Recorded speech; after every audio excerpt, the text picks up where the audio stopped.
ಮಕರ ಜ್ಯೋತಿ ರೂಪದಲ್ಲಿ ಅಯ್ಯಪ್ಪನ ದರ್ಶನ. ಶಬರಿಮಲೆಯಲ್ಲಿ ಮುಗಿಲು ಮುಟ್ಟಿದ ಭಕ್ತರ ಜಯಘೋಷ.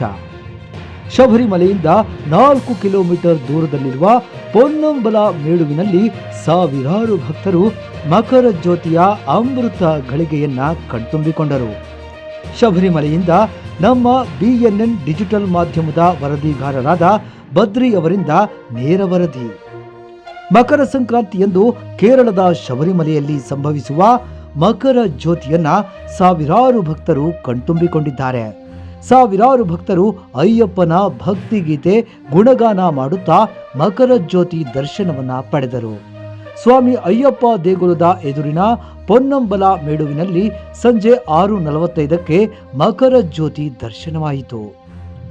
ಶಬರಿಮಲೆಯಿಂದ 4 ಕಿಲೋಮೀಟರ್ ದೂರದಲ್ಲಿರುವ ಪೊನ್ನಂಬಲ ಮೇಡುವಿನಲ್ಲಿ ಮಕರ ಜ್ಯೋತಿಯ ಅಮೃತ ಗಳಿಗೆಗಾಗಿ ಕಾದಿದ್ದ ಲಕ್ಷಾಂತರ ಭಕ್ತರು ಶ್ರೀಮಂತರು ಮತ್ತು ಬಡವರು ಎಂಬ ಭೇದ ಭಾವವಿಲ್ಲದೆ ಜ್ಯೋತಿಯ ಬೆಳಕನ್ನ ನೋಡಿ ಕಣ್ತುಂಬಿಕೊಂಡರು.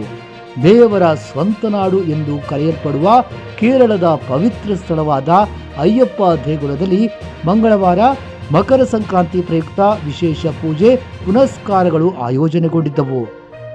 ಇನ್ನು ಪಂದಳ ರಾಜಮನೆತನದಿಂದ ಆಭರಣಗಳನ್ನ ತಂದು ಅಯ್ಯಪ್ಪ ಸ್ವಾಮಿಗೆ ವಿಶೇಷ ಅಲಂಕಾರ ಮಾಡಲಾಗಿತ್ತು.